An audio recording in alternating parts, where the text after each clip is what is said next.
नमस्कार। प्रादेशिक मौसम केंद्र नई दिल्ली द्वारा दिल्ली एनसीआर के किसानों के लिए मौसम आधारित कृषि सलाह इस प्रकार है। दिल्ली में 18 फरवरी को आसमान में आंशिक रूप से बादल छाए रहेंगे। 19 फरवरी को सुबह के समय धूम कोहरा कुहासा होने की संभावना है। दोपहर में आसमान में आंशिक रूप से सामान्यतः बादल छाए रहेंगे। रात में बहुत हल्की बारिश के साथ साथ मेघ गर्जन की संभावना है। 20 फरवरी को आसमान में सामान्यतः बादल छाए रहेंगे। सुबह के समय बहुत हल्की वर्षा बटा बूंदाबांदी की संभावना है।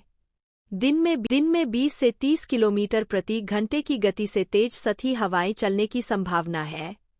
तापमान की बात करें तो आज दिल्ली में अधिकतम तापमान सामान्य से लगभग 4 डिग्री सेल्सियस अधिक रहने का अनुमान है, जो कि 27 से 29 डिग्री सेल्सियस के लगभग होने की संभावना है। अगले 3 दिनों में इसमें कोई विशेष परिवर्तन होने की संभावना नहीं है।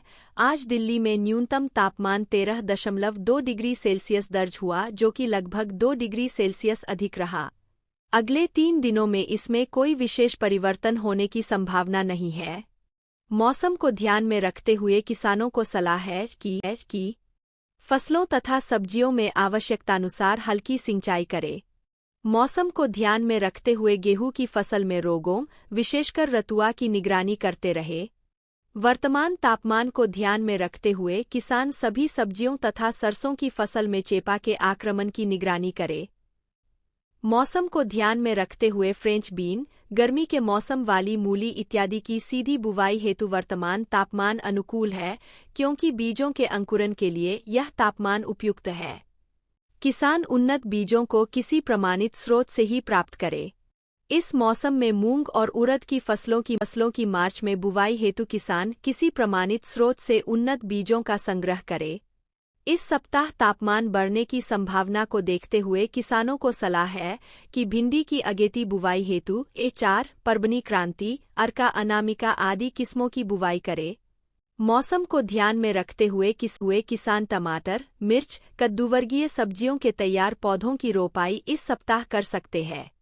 इस मौसम में प्याज की समय से बोई गई फसल में थ्रिप्स के आक्रमण की निरंतर निगरानी करते रहे। मौसम को ध्यान में रखते हुए टमाटर के फलों को फली छेदक कीट से बचाव हेतु किसान खेत में पक्षी बसेरा लगाए।